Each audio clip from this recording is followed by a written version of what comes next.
Saya akan membacakan artikel pada situs harakah.id dengan judul Sisi Lain Pemikiran Ibnu Sina, filosof yang divonis kafir oleh Imam Al-Ghazali. Ditulis oleh saya sendiri, Dani Ramdhani, pada 7 Mei 2020. Sampai saat ini tulisan ini sudah dibaca oleh 640 viewers. Ibnu Sina dalam kurung wafat 1037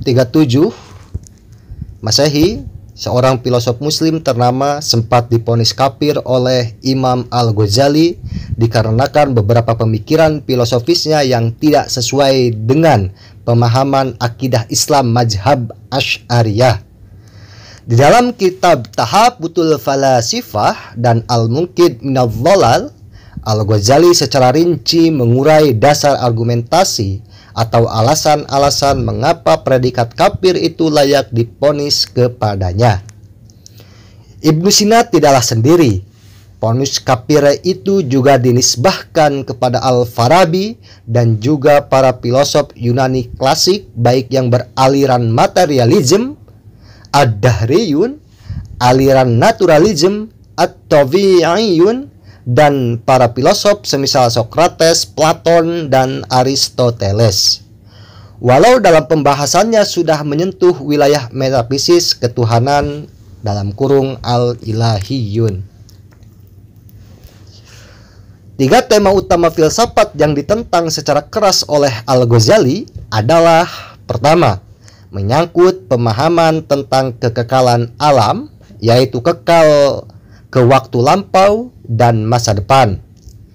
Kedua, terkait pengetahuan Allah yang hanya mengetahui hal-hal yang universal atau kulliyah, tidak mengetahui kepada hal-hal yang partikular atau juz'iyah. Ketiga, pembahasan terkait kebangkitan jiwa tanpa jasad di akhirat.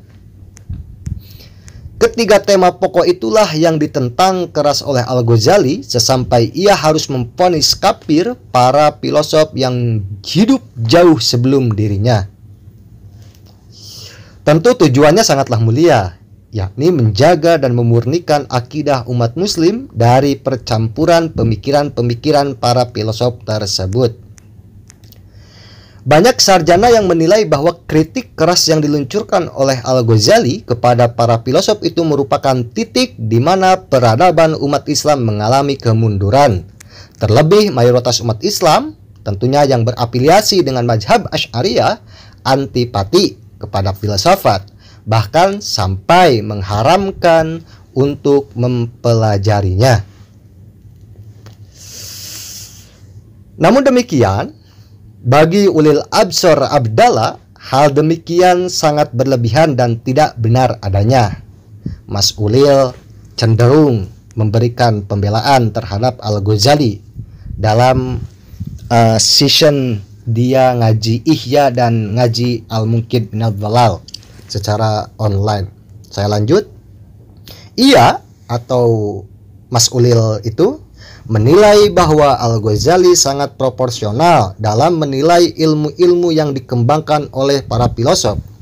Dari ke-6 tema pokok, yaitu matematika, logika, fisika, metafisika, politik, dan etika, tidaklah semua diharamkan.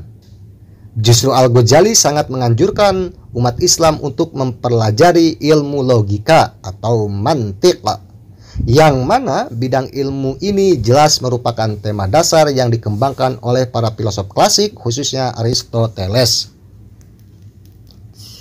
Mas Ulil melanjutkan, di pesantren-pesantren salaf, ilmu mantik ini diajarkan kepada para santri. Hal demikian, kata Gus Ulil, tentu berkat peran besar Al-Ghazali sehingga bagian ilmu filsafat hidup dan dipelajari di pesantren-pesantren. Jadi dari 6 pokok tema pembahasan yang diutarakan oleh para filosof, 1 diantaranya terselamatkan katanya oleh Al-Ghazali ini. Lanjut, Terkait pembahasan tersebut, silakan Anda ikuti pengajian online Gus Ulil supaya mendapatkan penjelasan yang jelas dan gamblang terkait dinamika dan perseteruan pemikiran para filosof dengan sang Hujjatul Islam Al-Ghazali. Namun dalam tulisan ini saya hendak menghadirkan sisi lain pemikiran Ibnu Sina yang jarang sekali orang sentuh, yakni mengenai sholat.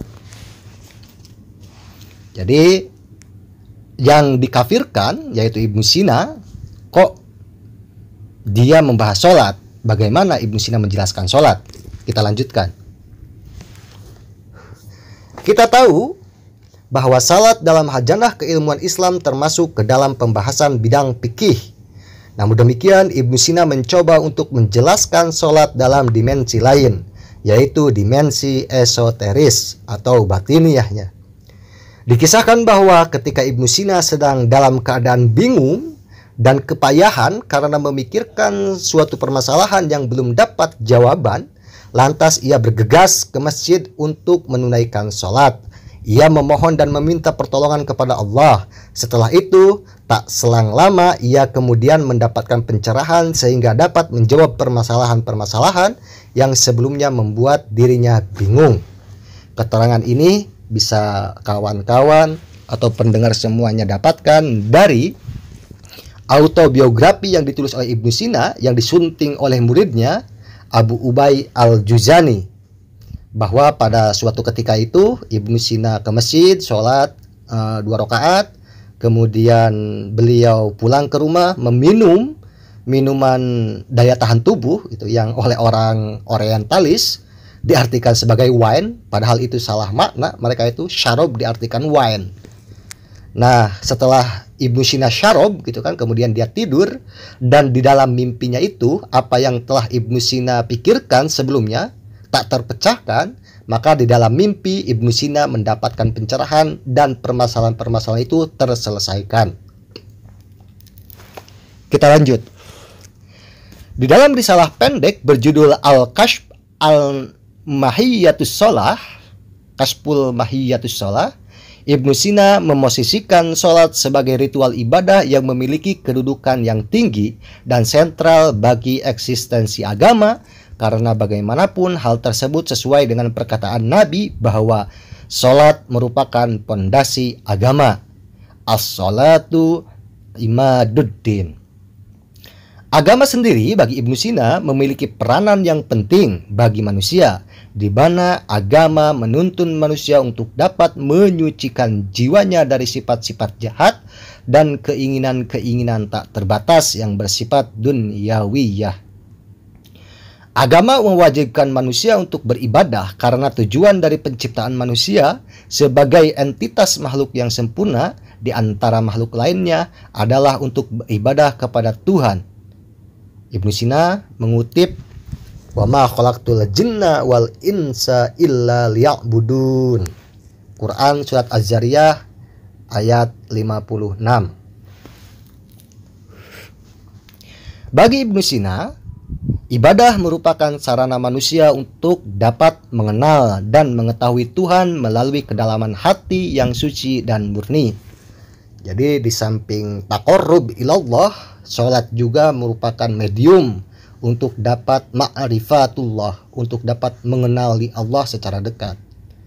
Dan dari berbagai macam ibadah yang diperintahkan oleh agama, sholat merupakan ritual ibadah yang paling utama dan paling efektif untuk dapat mengenal Tuhan, dalam kurung ma'rifatullah. Ibnu Sina menyatakan, hakikat sholat adalah mengenal Allah dengan keesaannya, keniscayaan wujudnya, dan kesucian esensinya.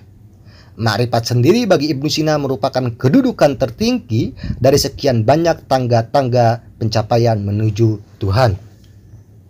Di mana kita tahu sendiri di dalam kitab Isyarah wa Tanbihat jilid 4 tentang tasawuf, Ibnu Sina membagi 3 makom kedudukan manusia itu. Pertama ada makom zahid atau zahidin gitu kan. Dia seorang juhud. Juhud itu dia yang telah menanggalkan kemewahan-kemewahan duniawiyah, sembari berharap bahwa apa yang dia tanggalkan tentang kemewahan duniawiyah itu dia dapatkan gantinya di akhirat nanti. Kemudian yang kedua ada makom abidin, yaitu dia sang ahli ibadah gitu ya. Sang ahli ibadah ini kata Ibnu Sina, meskipun dia beribadah kepada Tuhan, namun di dalam dirinya terselip keinginan untuk diupah, dikasih ujroh dari Allah gitu ya. Jadi dia berbuat sholat, kemudian melakukan puasa, zakat dan lain sebagainya hanya demi pahala dari Allah Subhanahu wa taala. Kemudian makomat yang ketiga adalah makomat arifin.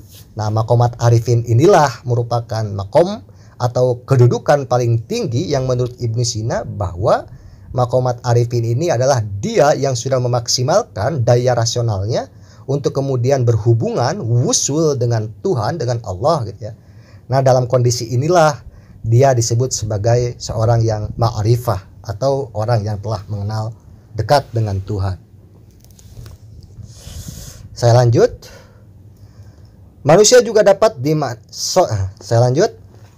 Salat juga dapat dimaknai sebagai latihan spiritual atau riyadhah yang dilakukan manusia dengan tujuan untuk menghapus segala sesuatu selain daripada kebenaran, mengganti jiwa amarah kepada jiwa yang tenang, dan menghaluskan pikiran dan perasaan.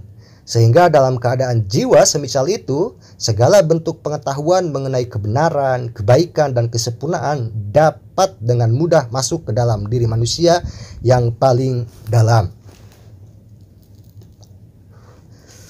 Paragraf berikutnya, manusia yang merindukan pertemuan antara dirinya dengan Tuhan yang maha sempurna dapat dilakukan melalui sholat.